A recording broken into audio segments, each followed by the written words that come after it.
देखिए यहाँ 27 नंबर सूत्र से हम चर्चा को आगे बढ़ाते हैं। 26 नंबर सूत्र तक की चर्चा हम पीछे कर चुके हैं। मूल सूत्र है औपपादिक मनुष्येभ्य है शेषास्त्रीय योनि है। क्या कहा? औपपादिक मनुष्येभ्य है शेषास्त्रीय योनि है, माने त्रियंच योनि वाले कौन? प्रश्न क्या किया? अपने मनुष्यों की, ये देवों की बहुत लंबी चर्चा कर रहे थे, नारकियों की भी चर्चा कर रहे थे, ये त्रियंच योनि वाले कौन है? देखना बीच में प्रश्न किया ये, क्योंकि इसके फिर तुरंत बाद में फिर देवों की स्थिति की चर्चा करने लगे, देवों की आयु वगैरह बतलाने लगे। इसका मतलब ये 27 नंबर का सूत्र बीच में कहां से आ गया? तो मैंने, आपको ध्यान होगा, मैं प्रारंभिक दिन में मैंने चर्चा की थी, ये पूरा का पूरा प्रकरण प्रश्नोत्तर शैली में है। एक प्रश्न और उसका समाधान, फिर प्रश्न और उसका समाधान, बस इस तरह से क्रम से बढ़ते बढ़ते बढ़ते बढ़ते ये पूरे तत्वार सूत्र की रचना हो गई। अब वो प्रश्नकर्ता का प्रश्न कब कैसा हो वो सामने आ जाता है। चर्चा चल रही थी देवों के, बीच में प्रश्न खड़ा हो गया, सारी बातें क्लियर हो गई, उसके दिमाग में आया कि सब बातें पूरी हो चुकी है देवगति के संदर्भ में और कितना पूछेंगे। तो प्रश्न कर लिया, त्रियंचों का स्वरूप बतलाए, त्रियंच कौन होते हैं? तो कहा औपपादिक लोग जितने भी हैं, जिनके औपपादिक कहा था जिनके लिए है, आपको ध्यान होगा देव नारकाणाम उपादय है, ऐसा एक सूत्र अपन ने दूसरे अध्याय में पढ़ा है, जिसमें कहा था देवों और नारकियों का उपाद जन्म होता है। देव और नारकियों का उपपाद जन्म होता है। तो ये तो हो गए औपपादिक। और मनुष्येभ्य, और मनुष्य, औपपादिक मनुष्येभ्य माने देव नारकी और मनुष्य। औपपादिक मनुष्येभ्य का क्या अर्थ निकला? देव नारकी और मनुष्य, और शेषः जो बचे हुए हैं त्रियंच योनि है, त्रियंच योनि वाले हैं, माने जो लोग या जो जीव देव भी ना हो, नारकी भी ना हो और मनुष्य भी ना हो, वे सब त्रियंच है। क्या कहा? जो देव भी नहीं हो, नारकी भी नहीं हो और मनुष्य भी नहीं हो, अब जो भी बच जाएंगे इन तीनों के अलावा इस संसार दशा में, वे सब संसारी त्रियंच है। यद्यपि मनुष्य शब्द का अल्प स्वर वाला होने से पहले प्रयोग होना चाहिए था, परंतु चूंकि औपपादिकों में अंतर्गत देव स्थिति प्रभाव आदि की दृष्टि से बड़े और पूज्य हैं, अतः औपपादिक शब्द का ही पूर्व प्रयोग किया गया है। आपको यह नियम तो ध्यान होगा ही, पहले भी सूत्रों के संदर्भ में इस प्रकार के नियम की चर्चा की है कि जो शब्द छोटा हो वो सूत्र में पहले दिया जाना चाहिए, और जो बड़े शब्द हो वो बाद में होने चाहिए। तो मनुष्य औपपादिकेभ्य ऐसा सूत्र होना चाहिए, मनुष्य औपपादिकेभ्य, मनुष्य शब्द पहले आता और औपपादिक बाद में आता।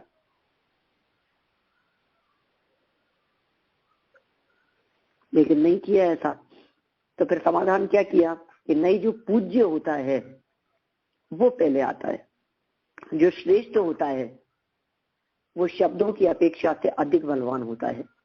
तो श्रेष्ठ कौन है?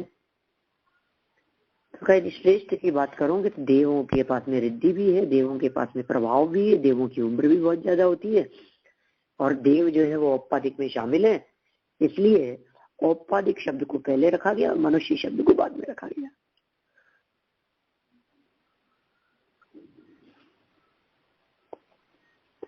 ठीक है, इनका पूर्व प्रयोग किया गया है। अब पहला दूसरा पॉइंट, औपपादिक देवनारकी और मनुष्यों से बचे शेष प्राणी तिर्यंच हैं। संसारी जीवों का प्रकरण होने से सिद्धों में तिर्यंचत्व का प्रसंग नहीं आता। माने चूंकि ये प्रकरण पूरा का पूरा संसारियों का चल रहा है, इसलिए कोई इस प्रकरण से ऐसा अन्यथा अर्थ ग्रहण न कर लेवे कि भाई देखो देव नारकी और मनुष्यों के सिवाय सबको यदि तिर्यंच कहोगे तो सिद्धों को भी तिर्यंच कहने का प्रसंग आएगा, क्योंकि जो देव भी नहीं है, नारकी भी नहीं है और मनुष्य भी नहीं है, यदि उनको हमने तिर्यंच कह दिया तो फिर सिद्ध भगवान भी तो देव मनुष्य नारकी नहीं है। उन सिद्ध परमात्माओं को भी तिर्यंच कहने का प्रसंग प्राप्त होगा। फिर क्या करें ऐसी स्थिति में? तो इसमें समस्या क्या कहाँ आ रही है? आपको समस्या तो होगी नहीं, क्योंकि सिद्ध भगवान का इसमें प्रसंग आएगा ही नहीं तिर्यंच होने का। ये प्रकरण ही संसारियों का चल रहा है, इसलिए औपाधिक मनुष्येभ्य शेषः इतना कहने पर शेष में सिद्ध गर्भित नहीं होंगे, शेष में सिर्फ तिर्यंच ही आएंगे। देखिए, तिरोभाव अर्थात नीचे रहना, तिर्यंच की व्याख्या कर रहे हैं। तिर्यंच किसे कहते हैं? तिर्यंच तिर्यक पने से बना है तिर्यंच शब्द। तिरोभाव अर्थात नीचे रहना, बोझा ढोने के लायक। कर्मोदय से जिनमें तिरोभाव प्राप्त हो वे तिर्यक योनि है। क्या कह दिया?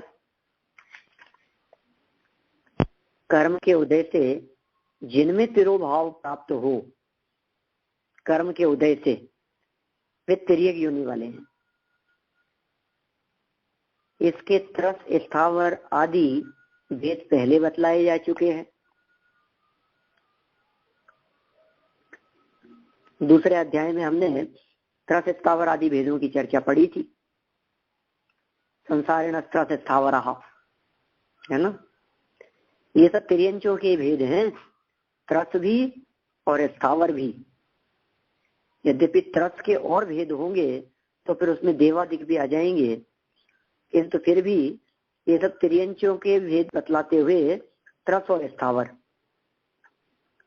तो त्रस के भेद मनुष्य तिर्यंच देवनारकी रूप से करें या फिर तिर्यंचों के भेद त्रस स्थावर करें, दोनों में फर्क पड़ जाएगा।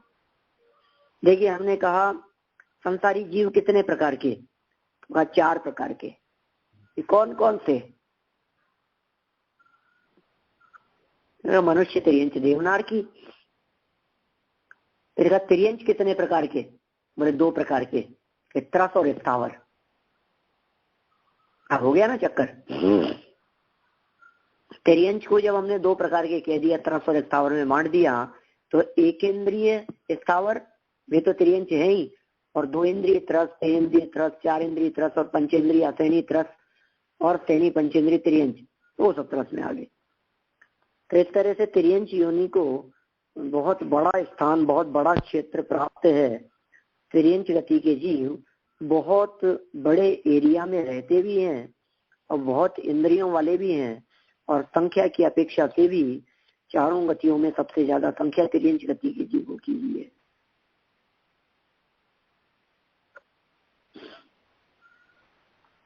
तिर्यंचों का आधार सर्वलोक है। आगे वाली लाइन में क्या लिखा है? तिर्यंचों का आधार सर्वलोक है, वे देवादि की तरह निश्चित स्थानों में नहीं रहते। तिर्यंच सूक्ष्म और बादर के भेद से 2 प्रकार के हैं।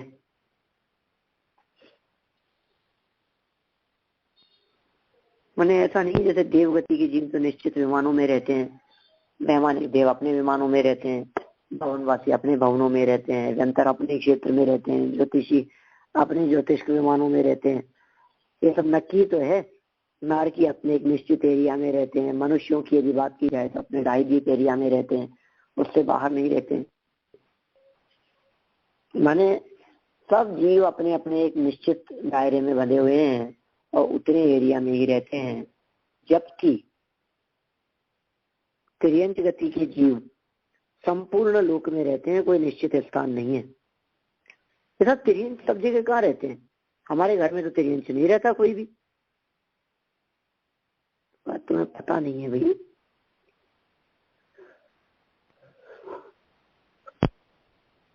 दो प्रकार के हैं, सूक्ष्म भी हैं और बादर भी हैं।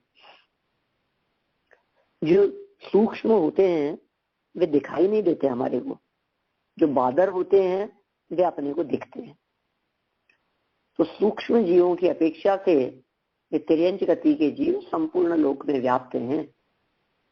हमारे बीच में भी, मुख में भी, शरीर में भी, सर्वत्र। अरे शरीर के आधार से टिकते नहीं है तो शरीर से आर पार हो जाते हैं। अलग ये स्वरूप है उनका। तो उन्हें बड़ा अलग अजीबोगरीब प्रकार की स्थिति है उसकी। सूक्ष्म जीव ताली बजाओ तो दोनों हाथों के बीच में से आर पार निकल जाएं, टकराए नहीं। सूक्ष्म जीवों की किसी से हिंसा नहीं होती। आलू में जो निगोदिया जीव होते हैं वे कैसे होते हैं? तो कई लोग ऐसे मिलते हैं जो कहते हैं ये सब सूक्ष्म जीव होते हैं आलू में निगोदिया। कौन से निगोदिया होते हैं? सूक्ष्म या बादर? बादर, बादर होते हैं। सूक्ष्म क्यों नहीं होते? क्योंकि सूक्ष्म जीव किसी के आधार से नहीं रहते। सूक्ष्म जीव किसी के आधार से नहीं रहते, ठीक है ना? जो किसी न किसी के आश्रय से रहते हो वे सब बादर हैं। आलू के आश्रय से है, शरीर के आश्रय से है, क्षेत्र के आश्रय से है, जगह जिनका एक निश्चित स्थान हो, जिनकी हिंसा होती हो, जो टकराते हो, वो सब जीव कैसे होते हैं? बादर होते हैं। तो सूक्ष्म जीव कौन होंगे? जिनमें इस प्रकार की परिस्थितियां नहीं बनती हो। देखिए यहाँ क्या लिखा है, तिर्यंच सूक्ष्म और बादर के भेद से दो प्रकार के हैं। सूक्ष्म पृथ्वी, अप, तेज और वायु कायिक सर्वलोक व्यापी है। सूक्ष्म पृथ्वी, सूक्ष्म अप माने होता है जल, तेज माने अग्नि, वायु, ये क्या है? सर्वलोक व्यापी है। सूक्ष्म माने पृथ्वी का एक जीव आपके आसपास भी है, सूक्ष्म पृथ्वी का एक, हमारे घर में भी है पृथ्वी का एक, दीवारों में नहीं। अरे दीवार के और हमारे बीच में भी सूक्ष्म पृथ्वी का एक जीव है, जल का एक जीव है, अग्नि का एक जीव है, वायु का एक जीव है। कौन से? लेकिन सूक्ष्म, न दिखाई देने वाले, न जलने वाले, न मरने वाले, न कटने वाले, ऐसे बिल्कुल बिल्कुल खाली डब्बा हो ना, बिल्कुल खाली बॉक्स हो, और उस खाली बॉक्स को आप बिल्कुल बंद कर दो, बोलो उसमें क्या है? उसमें कोई जीव है या नहीं है? उसमें भी जीव है। ऐसा कुछ नहीं दिख रहा है। अभी हमने उसको धो के रखा है, बिल्कुल साफ करके, धोकर, वॉश करके, बिल्कुल आपके डिश वॉशर में बिल्कुल ऐसा चमचमाता हुआ बिल्कुल। और फिर हमने खाली को सूख जाने पर बराबर और डब्बे को ढक्कन बंद करके रख दिया। अब क्या है उसमें? आप कहेंगे कुछ नहीं है, तो भी हम कह रहे हैं उसमें सूक्ष्म पृथ्वी का एक जीव है, सूक्ष्म जल का एक है, सूक्ष्म अग्नि का एक है, सूक्ष्म वायु का एक है। कहां से आ गए? सर्वत्र व्याप्त है, लोकव्यापी है। ख्याल में आ गई बात? सूक्ष्म की बात है। सूक्ष्म पृथ्वी, अब तेज और वायु का एक सर्वलोक व्यापी है। परंतु बादर, पृथ्वी, अब तेज, वायु विकलेंद्रिय और पंचेंद्रिय लोक के कुछ भागों में पाए जाते हैं। क्लियर हो गई बात? अब बादर पृथ्वी का एक की बात करो, लोक के कुछ हिस्से, जल का एक की बात करो, कुछ हिस्से में ही है।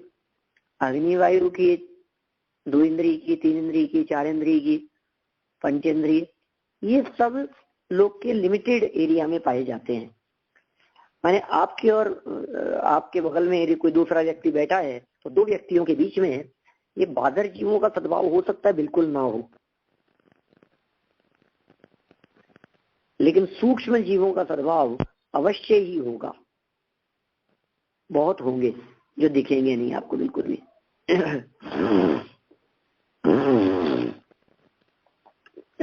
देखिए, क्योंकि तीनों लोक ही सूक्ष्म तिर्यंचों का आधार है, अतः 3 लोक के वर्णन के बाद ही यहाँ उनका निर्देश किया है, द्वितीय अध्याय में नहीं। और यही शेष शब्द का यथार्थ बोध भी हो सकता है, क्योंकि नारक देवों और मनुष्यों के निर्देश के बाद ही शेष का अर्थ समझ में आ सकता है। इसलिए ये जगह इस सूत्र के लिए बहुत अप्रोप्रिएट जगह है। इससे ही हम इस बात का अनुमान लगा सकते हैं कि देवों की चर्चा, मनुष्यों की चर्चा और नारकियों की चर्चा पूर्ण हो जाने के उपरांत अब जो शेष बच गए हैं उन्हें तिर्यंच संज्ञा से संबोधित किया जाएगा। क्लियर हुई बात? कैसे कहेंगे तिर्यंच? कौन कहलाएंगे तिर्यंच? हेलो पंडित जी। तो पहले हाँ, जो आप जो सूक्ष्म जीवों के बोले ना, तो वो लोग, वो जीव को ज्ञान तो होगा ही, तो उन लोगों को इंद्रिय तो नहीं है, तो कैसे वो लोग को? एक इंद्रिय है, एक इंद्रिय है उनको। तो स्पर्श इंद्रिय है, स्पर्शन इंद्रिय, स्पर्शन आते नहीं है, सूक्ष्म होते हैं ना। हिंसा नहीं होती उनकी, अपनी आयु से जीवित रहते हैं, अपनी आयु पूरी करके मरते हैं। देह तो होती है, शरीर यदि नहीं होगा तो फिर वे मुक्त हो जाएंगे, सिद्ध भगवान हो जाएंगे। इसलिए संसारी भी है, शरीर भी है, इंद्रिय भी है, एक इंद्रिय है, दुख भी भोगते हैं, लेकिन हिंसा उनकी नहीं होती। सूक्ष्म है, लोकव्यापी है। ठीक है? हाँ जी। तो उनको लोग, उनकी आयु बहुत कम होगी। आयु बहुत कम होती है। हिंसा नहीं होती यानी अपनी तरफ से? हाँ, हमारे माध्यम से उनकी हिंसा नहीं हो सकती। अच्छा, अपने आप ही उनका जन्म मरण हो रहा है, उसमें कोई निमित्त नहीं बन रहा है। अपनी आयु से ही कोई बाहरी निमित्त नहीं बनेगा, दुर्घटना नहीं होगी उनके साथ में। अच्छा, ओके। मेरे पैरों के नीचे आकर के मर जाए, ऐसा नहीं हो सकता। बरोबर। तो उनकी आयु कितनी कम? विवाह में कमी है उनकी आयु। वो 18 समझ लीजिए आप, वो बादर में 18 होता है ना, सांस में, एक सांस के 18 भाग में बादर जीव की होती है, तो ऐसे सूक्ष्म की कैसे होती? ऐसा है, वो सूक्ष्म और बादर से संबंध नहीं है श्वास के 18वें भाग का। वो तो पर्याप्त और अपर्याप्त संबंधी चर्चा है। हाँ। जो जीव अपर्याप्त तक होते हैं वे अपर्याप्त तक जीवों का मरण श्वास के 18वें भाग होता है। बराबर। हाँ। ठीक है। मगर और जो पर्याप्त होते हैं उनकी उम्र ज्यादा होती है, पर्याप्त तक होती है। तो फिर ये सूक्ष्म भी अपर्याप्त?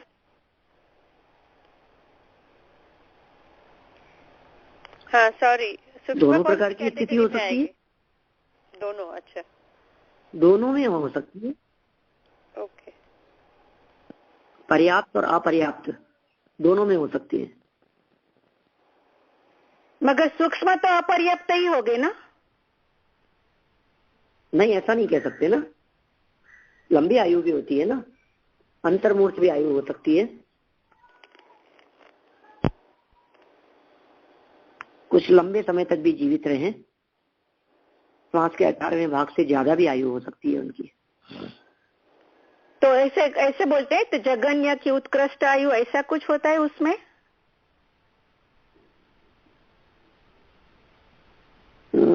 जगन्य और उत्कृष्ट का ऐसा कोई विभाजन सूक्ष्म जीवों के संदर्भ में पृथक से तो पढ़ने में नहीं आया है। तिर्यंचियों का एक कथन मिलता है, ये तिर्यंचियों की जगन्य आयु अंतर्मूर्त की है और उत्कृष्ट आयु तिर्यंचियों की कर्म भूमि की अपेक्षा से 1 कोटि पूर्व की है और भोग भूमि की अपेक्षा से 3 पूर्व की है।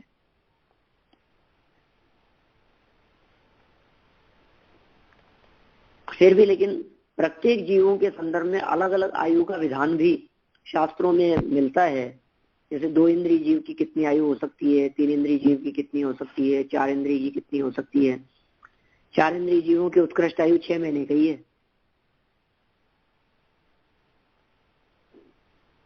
सबका अलग अलग प्रकार से 2 इंद्रिय की 12 वर्ष का ही है।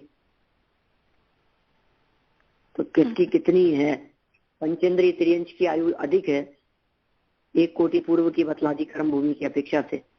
फिर इन्हीं जीवों की भोग भूमि की अपेक्षा से आयु अलग प्रकार से होगी। भोग भूमि के अंदर 2 इंद्रिय 3 इंद्रिय 4 इंद्रिय नहीं होते। भोग भूमि में विकलत्रय जीव नहीं होते। भोग भूमि के अंदर सब पंचेंद्रिय ही होते हैं, सैनी पंचेंद्रिय ही होते हैं। ऐसा होता है, ऐसी व्यवस्था है वहां भोग भूमि की व्यवस्था। तो अभी निगोदिया जीवों के संदर्भ में भी ये इस प्रकार की स्थिति बनती है। निगोदिया जीवों की क्या पोजीशन है बताओ मेरे को? क्या निगोदिया जीवों का जन्म मरण श्वास के 18वें भाग होता है? नहीं, ऐसा नहीं है। निगोदिया जीवों में सभी निगोदिया जीवों का जन्म मरण श्वास के 18वें भाग नहीं होता। माने बहुत सारे निगोदिया जीव ऐसे भी हैं जिनका जन्म मरण श्वास के 18वें भाग से अधिक उम्र रह करके होता है मरण। वे पर्याप्त तक कहलाएंगे।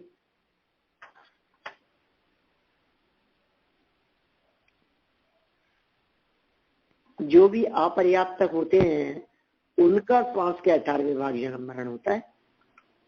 हाँ, तो सूक्ष्म में भी अपर्याप्त पर्याप्त भी होगा। हाँ, बन सकता है ना ऐसी स्थिति।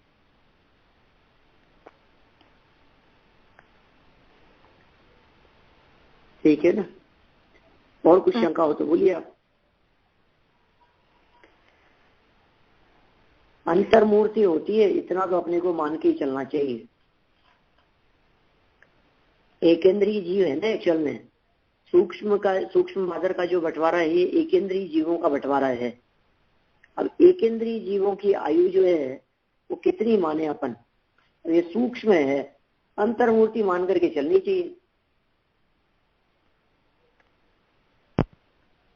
अब अंतर्मूर्त में सब बात गर्भित हो जाती है। इन सब की आयु अंतर्मूर्त है, अंतर्मूर्त से ज्यादा नहीं है। अब अंतर्मूर्त कितना बड़ा लेवे? श्वास के 18वें भाग भी अंतर्मूर्त है और 48 मिनट से कम भी अंतर्मूर्त है। तो यथा योग्य अंतर्मूर्त समझना चाहिए। सूक्ष्म जीवों की आयु अंतर्मूर्त है।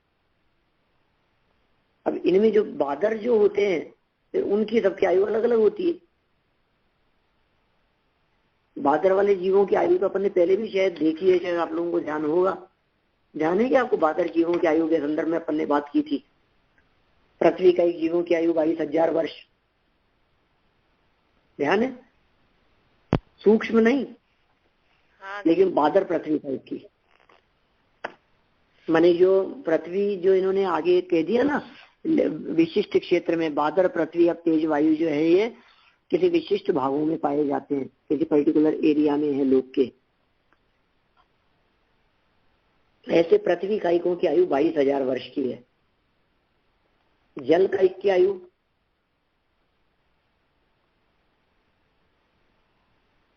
कितनी है? पृथ्वी की हो गई 22,000, फिर जल कायिक है 7,000। फिर इसी तरह से पृथ्वी जल अग्नि अग्नि कायिकों की आयु है 3 दिन और वायु कायिकों की आयु है 3000 वर्ष।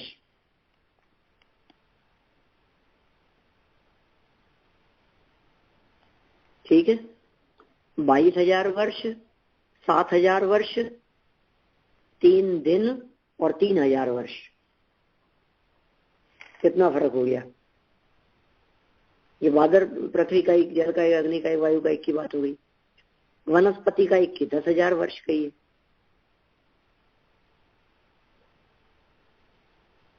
ठीक है, पृथ्वी, जल, अग्नि, वायु, वनस्पति हो गया। हाँ बतलाएं। ये सब ज्यादा से ज्यादा हो के आप बोलते हैं ना? ये तो ज्यादा से ज्यादा बोलते हैं हम। हाँ। कम से कम में एक ही जवाब है, अंतर्मूर्त सबका। और वो अंतर्मुहूर्त में भी 2 टाइप के हो सकते हैं, इससे आप बोलते हैं? नहीं, अंतर्मूर्त तो बहुत तरह के हो सकते हैं ना, 2 ही टाइप के हो। मिनट को भी अंतर्मूर्त कहेंगे, 5 मिनट को भी अंतर्मूर्त कहेंगे, 15 मिनट को भी अंतर्मूर्त कहेंगे, कितने भी हो सकते हैं, असंख्यात प्रकार हो सकते हैं। लेकिन 48 मिनट का अभाव नहीं होगा। 48 मिनट्स के अंदर अंदर होगा, वो अंतर्मुहूर्त कहलाता है। बराबर। 48 मिनट का एक मुहूर्त है, 48 मिनट का मुहूर्त है। मुहूर्त 48 मिनट का। अब बात कर रहे हैं अंतर मुहूर्त की। बराबर। तो मुहूर्त के अंदर अंदर, मुहूर्त के अंदर अंदर मतलब 48 मिनट के अंदर अंदर।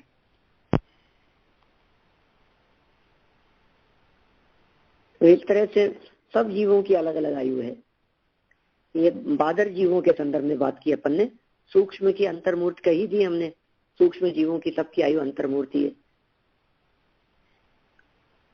अंतर्मूर्ति से ज्यादा नहीं है। उत्कृष्ट आयु सूक्ष्म जीवों की अंतर्मूर्ति ही है। अब फिर कहा 2 इंद्रिय जीव, विकलत्रय शब्द दिया ना, विकलेंद्रिय। 2 इंद्रिय जीवों की क्या पोजीशन है? तो 2 इंद्रिय जीवों की उत्कृष्ट आयु 12 वर्ष की है। जगन्य अंतर्मूर्त, उत्कृष्ट कितनी कही? 12 वर्ष। लट है, इल्ली है, इस तरह के जीव 12 वर्ष तक जीवित रह सकते हैं एक बार जन्म लेने के बाद। हाँ ऐसा ही है। 3 इंद्रिय जीवों की उत्कृष्ट आयु 49 डेज, सिर्फ 49 दिन। 3 इंद्रिय जीव माने चींटी है, खटमल है, कॉकरोच है, ये सब जो जीव हैं सब 3 इंद्रिय जीव हैं। सिर की जूं है, बालों में हो जाने वाली जुएं हैं, 3 इंद्रिय हैं। और समझिए आप इसके अलावा ये अपने बिच्छू है, कंचले हैं, ये सब 3 इंद्रिय हैं।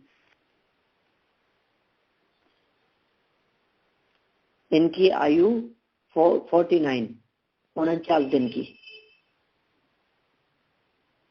फिर 4 इंद्रियों की उत्कृष्ट आयु कितनी होती होगी? 4 इंद्रिय में कौन से जीव आते हैं? 4 इंद्रिय में आएंगे चतुरेंद्रिय जीव, मक्खी वगैरह, मतलब चतुरेंद्रिय जीवों से उड़ने की सामर्थ्य आ जाती है। छोटे जीव हो, जैसे कबूतर, चिड़िया वगैरह नहीं लेना, वो तो बड़े पंचेंद्रिय हो गए। लेकिन जो छोटे छोटे से जीवों में जिनमें उड़ने की सामर्थ्य आ जाती है ना, मक्खी है, मच्छर है, भौंगरा है, कीट पतंगा है, ये सब 4 इंद्रिय होंगे। इनकी उत्कृष्ट आयु कितनी होती है? तो शास्त्रों में इनकी उत्कृष्ट आयु कही है 6 महीने, 6 मास। मतलब कोई भी 4 इंद्रिय जीव 6 महीने से ज्यादा नहीं जिंदा रह सकते। मौसमी होते हैं, वातावरण से हो जाते हैं, मक्खी मच्छर वगैरह ये सब होते तो सब समूर्छे नहीं है वैसे तो, लेकिन 6 महीने की इनकी उत्कृष्ट आयु है। और पंचेंद्रियों की आयु बतलाएं तो बोलिए आप, पंचेंद्रिय त्रियंचों की आयु कितनी होगी उत्कृष्ट आयु? 1 कोटि पूर्व। भोग भूमि की अपेक्षा से कहूंगी तो 3 पल्ले। इस तरह से त्रियंचों की आयु हो गई और पंचेंद्रियों मतलब सबकी आयु हो गई। इंद्रिय की अपेक्षा से अपन ने सबकी बात कर ली। वैसे ये किस जीव की कितनी इंद्रियां होती है ये चर्चा तो दूसरे अध्याय में भी आएंगे, या उन्होंने इंद्रियों का प्रकरण दिया है। क्रमी, पिपीलिका, भ्रमर, मनुष्य आदि नाम एक वृद्धानी, याद होगा आपको शब्द होते हैं कुछ को। क्रमी, पिपीलिका, भ्रमर, मनुष्य आदि नाम एक वृद्धानी, एक वृद्धानी, एक एक बढ़ता चला जाता है इंद्रिय। यहाँ ये प्रकरण अपना पूरा हो गया कि इसमें कुछ पूछना है क्या आपको? नहीं जी, बहुत अच्छा। पंडित जी अब हाँ बोलिए। कल क्या हमारी चर्चा हुई थी ना सच्ची इंद्राणी के लिए, तो आपने बताया कि वो मिथ्या दृष्टि सच्ची इंद्राणी हो सकती है, बराबर? हाँ बिल्कुल बराबर। तो वो सच्ची इंद्राणी ऐसा कैसा पुण्य होता है कि जो एक भाव में वो चली जाती है, बाकी सब भावलिंगी संत होता है, वो जैसे सीता जैसी सती का भी देवलोक में जन्म होता है, ये सब देखिए दृष्टि। हाँ, और एक भाव में प्रश्न मुझे समझ में तो आ गया अरुणा बहन, लेकिन चक्कर क्या है कि ये मोक्ष जाने के लिए पुण्य नहीं चाहिए होता है। मोक्ष जाने के लिए पुण्य का काम नहीं है, इसलिए अपना तो ये प्रश्न यही खारिज हो जाता है कि ऐसा कैसा पुण्य होता है कि वो एक भाव में मोक्ष ले जाती है। पुण्य से मोक्ष का काम ही नहीं है। हाँ, पुरुषार्थ का काम है। हाँ, पुरुषार्थ का तो हाँ, मेरा बोलने में गलती हो गई, मगर ऐसा भी पुरुषार्थ मिथ्या दृष्टि तो है, बाकी सब इतना भावलिंगी संत इतना उसका उत्कृष्ट पुरुषार्थ होते है। जैसे सीता का भी आप बताया कि वो देवलोक में जाती है, सब वो एक भवतारी तो नहीं है सीता तो। हाँ लेकिन भव्य तो है, भव्य तो है, मगर सच्ची इंद्राणी जो मिथ्या दृष्टि होके एक भाव में मोक्ष कैसे चली जाती है, वो भी बात सच्ची इंद्राणी की नहीं है। बात जितनी भी स्वर्ग की देवांगनाएं हैं, स्त्री पर्याय की प्राप्ति सम्यक दर्शन सहित नहीं होती। सम्यक दृष्टि जीव मर के स्त्री नहीं होता। हाँ, इसलिए हमने ये बात कही कि जो कोई भी मर करके देवी बनेगा, स्त्री बनेगा, मनुष्य नहीं होगी, तिर्यंच नहीं होगी, देवी होगी, इसका मतलब वो मिथ्यात्व के साथ में मरी है। तो फिर पुरुषार्थ उधर उसका स्वर्ग में ही हो जाता है। अब पूर्व में पुरुषार्थ तो था, लेकिन मिथ्यात्व सहित आयु पूरी हुई, मिथ्यात्व सहित आयु बांधी उसने, स्त्री पर्याय का छेदन नहीं हुआ, और फिर वहां देव पर्याय में जाकर बाल शंकर के जन्माभिषेक के अवसरों पर जाती है ना, वस्त्राभूषण बदलती हैं, लेकर के आती हैं, गर्भ प्रसूति गृह में से लेकर के आती हैं वहां से बाल तीर्थंकर को। इंद्र को जाने की परमिशन नहीं होती। आज का जन्मा बालक माता के साथ में विश्राम कर रहा है, और वहां प्रसूति गृह में जाकर के कोई स्त्री ही जा सकती है। हाँ। तो इंद्राणी जाती है, लेकर के आती है, निहारती है। जन्माभिषेक के लिए मेरू पर्वत पर ले जाते हैं, तो वहां पर भी सौदर में इंद्र आदि इंद्र जितने भी हैं वो सब उनका जन्माभिषेक करते हैं। सौधर्म और ईशान जैसे मान लीजिए भरत क्षेत्र के तीर्थंकरों का। तो अब उनकी क्या स्थिति बनेगी फिर जन्माभिषेक के बाद?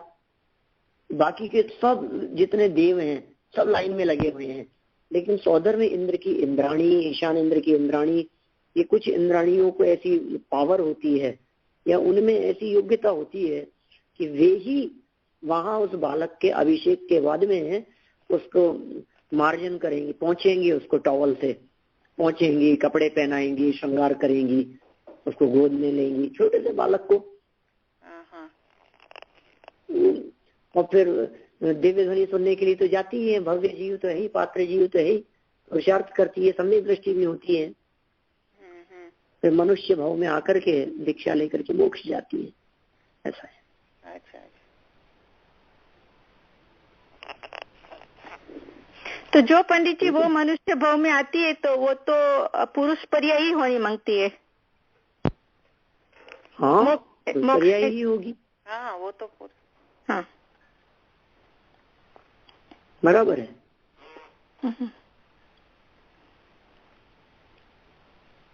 चलिए अब अपन बात करते हैं, थोड़ा आगे बढ़ते हैं अपन। ये पिछली चर्चा में तो मुझे नहीं लगता कोई इस प्रकार की और कोई बात रही होगी। हाँ, एक बात और इसके बारे में कि जो अभी अपन ने उत्कृष्ट आयु की चर्चा की है, इनमें सब में जो जगन्य होगा वो जगन्य तो सब में अंतर्मूर्त होगा ही, लेकिन इनमें एक स्थिति और बनती है, वो है अपर्याप्तक की अपेक्षा से।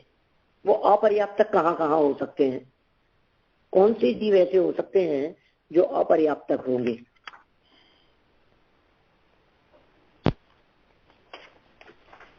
एक इंद्रिय भी अपर्याप्तक हो सकते हैं। हाँ, सभी हो सकते हैं। दो इंद्रिय भी अपर्याप्तक, हाँ, सभी हो सकते हैं, लेकिन देवनारकी नहीं हो सकते। देवनारकी नहीं हो सकते अपर्याप्तक। हाँ, वो तो संगी पंचेंद्रिय। हाँ, नहीं, संगी पंचेंद्रिय मनुष्य हो सकते हैं अपर्याप्तक। संगी पंचेंद्रिय त्रियंचों में भी अपर्याप्तक हो सकते हैं। माने ऐसा समझ सकते हैं अपन कि सभी जीव, कोई भी इंद्रिय वाला हो, एक इंद्रिय से पंचेंद्रिय तक, वो पर्याप्तक भी और अपर्याप्तक भी, दो प्रकार के जीव हो गए। जैसे मान लीजिए हम बात करें दो इंद्रिय के बारे में, तो दो इंद्रियों में जो अपर्याप्तक होंगे उनका श्वास के 18वें भाग जन्म मरण होगा, और दो इंद्रिय में जो पर्याप्तक होंगे उनकी उत्कृष्ट आयु 49 दिन की, 12 वर्ष की होगी दो इंद्रिय की। इसी तरह से तीन इंद्रिय जीव हैं, तो तीन इंद्रिय में पर्याप्त और अपर्याप्त। तीन इंद्रिय जीवों में अपर्याप्त, उनकी आयु श्वास के 18वें भाग। फिर तीन इंद्रिय जीवों में पर्याप्त, और पर्याप्त में जगन्य आयु अंतर्मूर्त, और उत्कृष्ट आयु 49 डेज। तीन इंद्रियों में मतलब तीन तीन आयु हो गई, ध्यान रखने के लिए। अब चार इंद्रिय जीव के लिए पूछा, हमने आपसे पूछा कि चार इंद्रिय जीवों की आयु बतलाइए। बता सकते हैं कोई आप लोगों में से? चार इंद्रिय जीवों की आयु कितनी होगी? तीन तरह से बतानी पड़ेगी आपको, सबकी तीन तीन प्रकार से बनती है। बतलाइए जरा, कौन बतलाएगा? पर्याप्त हो गई तो श्वास के 18वें भाग में, जगन्य से बोलेंगे तो अंतर्मूर्त, और उत्कृष्ट बोलेंगे तो आपने बोला 6 मास, 6 महीने, 6 मंथ, 6 मंथ, 6 महीने, 6 मंथ, बराबर। तो देखिए अब ये स्थिति हुई चार इंद्रिय के बारे में। अब पंचेंद्रियों में भी इसी प्रकार का है, लेकिन पंचेंद्रिय में एक स्टेप और बढ़ जाएगा, चार तरह से बतलाई जाएगी पंचेंद्रियों की बात। कैसे? देखिए मैं बतलाता हूँ आपको। पंचेंद्रियों की जब हम बात करते हैं, अभी पंचेंद्रिय त्रियंच की बात कर रहे हैं अपन सिर्फ, तो पंचेंद्रिय त्रियंचों में सबसे पहली स्थिति तो अपर्याप्तक। यदि कोई त्रियंच पंचेंद्रिय है और अपर्याप्तक है तो उसकी आयु तो वही श्वास के 18वें भाग ही होगी। ठीक है, ये पहली कंडीशन तो वही है, सेम है। दूसरी स्थिति, उसकी जगन्य स्थिति कर्म भूमि की अपेक्षा से बात करें तो जगन्य आयु, जगन्य स्थिति अंतर्मूर्त, और उत्कृष्ट पने की चर्चा करें तो कर्म भूमि में उत्कृष्ट 1 कोटि पूर्व, 1 करोड़ पूर्व की आयु हो सकती है किसी भी पंचेंद्रिय, सैनी पंचेंद्रिय त्रियंच की। तो तीन ही तो हुई, यही तो बतलाई थी पहले भी। नहीं, इसमें एक स्थिति और बनती है, वो है भोग भूमि। भोग भूमि की अपेक्षा से बात करेंगे तो वहां हो जाएगी 3 पल्ले की, 3 पल्ले। अब आप ये कह सकते हैं जो 4 स्थिति, जो 4 कंडीशन हमने पंचेंद्रियों के बारे में बतलाई है, कौन कौन सी 4? एक तो अपर्याप्तक अवस्था, फिर पर्याप्तकों में जघन्य कर्म भूमि, पर्याप्तकों में उत्कृष्ट कर्म भूमि और पर्याप्तकों में भोग भूमि, भोग भूमि उत्कृष्ट। ये 4 स्थितियां बतलाई। क्या ये 4 कंडीशन 2 इंद्रिय में नहीं हो? उनमें 3 ही बातें क्यों बतलाई? क्या ये 3 इंद्रिय में नहीं हो सकती? क्या ये बातें 4 इंद्रिय में नहीं हो सकती? 3 ही बातें क्यों कहते हो? यदि कोई 2 इंद्रिय जीव भोग भूमि में जन्म लेगा तो उसकी आयु कितनी होगी? भोग भूमि में होते ही नहीं है, भोग भूमि में संगनी पंचेंद्रिय होते हैं। बहुत बढ़िया, बहुत सुंदर जवाब। भोग भूमि के अंदर आपने अभी एक स्थिति और जो बताई ना कि आप पंचेंद्रिय की बात कर रहे थे और उसमें 4th वन जो एक कोटि पूर्व के लिए आपने संगनी पंचेंद्रिय यूज किया, तो व्हाट अबाउट ओनली पंचेंद्रिय की उत्कृष्ट आयु? कह सकते हैं, पंचेंद्रिय कह सकते हैं, क्योंकि पंचेंद्रियों में भी क्या है, एक्चुअल में उत्कृष्ट पना सैनी पंचेंद्रिय के ही बनता है। अच्छा, असैनियों में उत्कृष्ट पना नहीं बन पाता। ऐसे ही बंधन की अपेक्षा से भी जो कर्म बांधते हैं ना, उन कर्म बांधने वालों में भी जो सैनी पंचेंद्रिय जीवों के जो कर्म बनता है वो उत्कृष्ट कर्म बनता है। और जैसे जैसे शक्ति कम होती है जिसमें, उस जीव में कर्म बांधने की ताकत भी कम होती है। जैसे ऐसा कहा जाता है ना, कम में सूरा ते धम में सूरा। जो कर्म में शूरवीर होते हैं वो धर्म में भी शूरवीर होते हैं। जो धर्म में शूरवीर होते हैं वो कर्म में भी शूरवीर होते हैं। बुद्धि तो उतनी विशेष होती है ना। तो जैसे मोक्ष जाने की सामर्थ्य रखते हो, वे 7वें नरक में जाने की सामर्थ्य रखते हैं। जो सैनी पंचेंद्रिय हैं वे मोक्ष जा सकते हैं, और सैनी पंचेंद्रिय जीव ही 70 कोड़ा कोड़ी सागर के कर्म का बंधन कर सकता है। एक इंद्रिय जीव के तो बेचारे की 1 सागर से ज्यादा का बंधन ही नहीं होता। ऐसी स्थिति है, वो ज्यादा कर्म ही नहीं बांध सकता। इसी तरह से असैनी पंचेंद्रिय जीव भी जैसे नरक में जाए, मान लीजिए असैनी पंचेंद्रिय, तो वो पहले नरक से नीचे जाते ही नहीं है। असैनी पंचेंद्रिय जीव सैनी पंचेंद्रिय ही दूसरे नरक में जा सकते हैं, उसने पात्रता ही नहीं है उसमें। तो अभी सैनी और असैनी का बंटवारा तो बाद का हो गया, पहले तो पंचेंद्रिय है ना दोनों ही। हमने पंचेंद्रिय कह दिया, हमने सैनी इसलिए जोड़ दिया कि सैनी की अपेक्षा से उत्कृष्ट स्थिति की बात बन सकती है। अभी ये बातें तो ऐसी है, बिल्कुल नियम जैसी है, इसमें इफ एंड बट बिल्कुल नहीं चलता, कोई किंतु परंतु नहीं। जो है सो है, बस फिक्स है। केवल ज्ञान में झलकी है, भगवान के ज्ञान में आई है, आगमों के अंदर लिखी हुई है। जब आप कोई ज्यादा लंबे समय तक जी ले तो कि नहीं जी सकता। जब आप कुछ ऐसा रसायन तैयार कर ले रहे हैं, कुछ इस तरह के एक्सपेरिमेंट हो गए, कुछ इस तरह की रिसर्च हो जाए, जिस रिसर्च से कोई चीज निकल के सामने आ जाए, नहीं हो सकता, इम्पॉसिबल। ठीक है ना। तो ये अपने यहाँ तिर्यंचो संबंधी इतनी बात की, तो शिष्य ने फिर प्रश्न खड़ा कर दिया, ये सब देवों की तो आपने बताई नहीं, उनकी कितनी होती है आयु? तो ये बतलाने के लिए फिर आगे 28 नंबर का सूत्र दे दिया है कि चर्चा फिर अपन कल आगे करेंगे। अभी की बात को विराम देते हैं।